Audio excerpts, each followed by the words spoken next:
Amri Abdul Wahab, dari gosip yang beredar adalah perwira sulapan. Artinya, perwira yang mendadak mencapai pangkat tinggi demi bisa masuk dalam tim juru runding Aceh Merdeka.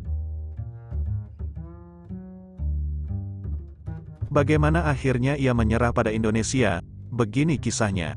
Senin dini hari, tanggal 12 Mei tahun 2003, sekitar pukul 2.45 waktu Indonesia Barat, Panglima Operasi Gerakan Aceh Merdeka, GAM, di Tiro, Amri bin Abdul Wahab membelot ke pihak Republik Indonesia, dari markas Joint Security Committee, JSC, di Hotel Kuala Tripa, Banda Aceh. Ia menyatakan menyerahkan diri.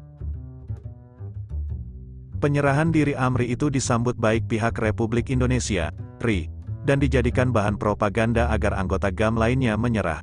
Amri secara rahasia diterbangkan ke Jakarta. Di sana konferensi pers digelar. Pemerintah berharap dengan menyerahnya Amri akan ada petinggi-petinggi GAM lainnya yang ikut menyerah. Demikian sekelumit kisah masa lalu. Salam Sandawari.